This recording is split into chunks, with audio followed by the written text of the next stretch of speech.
Vale, antes non me dou tempo, pero Valentín cedime 5 minutos, que vou ser moi breve, pero sí que nos gustaría explicarvos dun xeito moi resumido as nosas actividades realizadas pola agrupación ao longo do 2024, para que vos agades unha idea do importante que é para nós a vosa colaboración.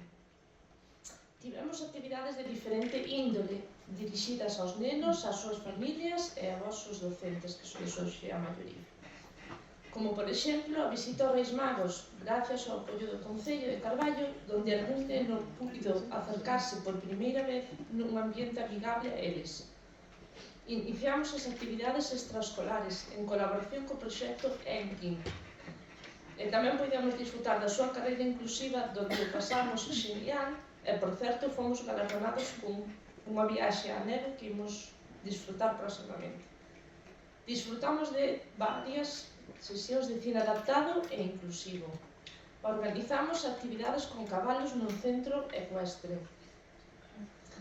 Realizáronse varias clases de surf onde podemos ver como moitos dos nosos nenos navegan as olas mellor que calquera de nós e son felices como peixes dentro da auga. Novamente non sería posible sin o esforzo da Deputación da Coruña, que ademais nos incluiu no programa Cabreiro A Junior Pro Razo. Puidemos desfrutar tamén de varios respiros familiares, como a saída ao ecoparque de Marín ou a excursión a Marcella e Natureza, fomentando así a unión e o diálogo entre as familias.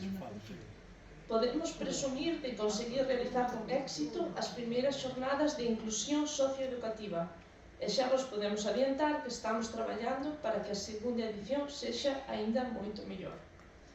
Realizouse un obradoiro de comunicadores digitais donde comprobamos o gran interese neste campo e tomamos nota para próximas edicións. Formalizáronse acordos de colaboración coa Universidade da Coruña e de Vigo para o intercambio de experiencias nos campos da docencia e da investigación. Para rematar, visitamos diversos colexios da comarca de Bergantiños, Ordes e Soneira, onde realizamos xornadas educativas e lúdicas centradas no deporte adaptado e promovendo a inclusión, dos cales foron partícipes máis de 2.500 nenos. E acabo de ver as imaxes que me olvidou poñelo aquí, que en Navidades, non sei, o que se está vendo, fixamos dunha ludoteca, a ludoteca vamos a facer ahora, pero fixamos no espacio recreo, que é para celebrar cumpleaños de nenos.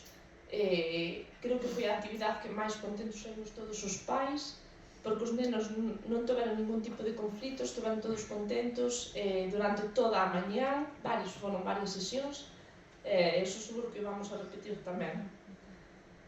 Bueno, creo que non me queda nada, fixen así. Creemos que non foi un mal comezo para esta nova directiva, pero dende logo quedanos moito por facer.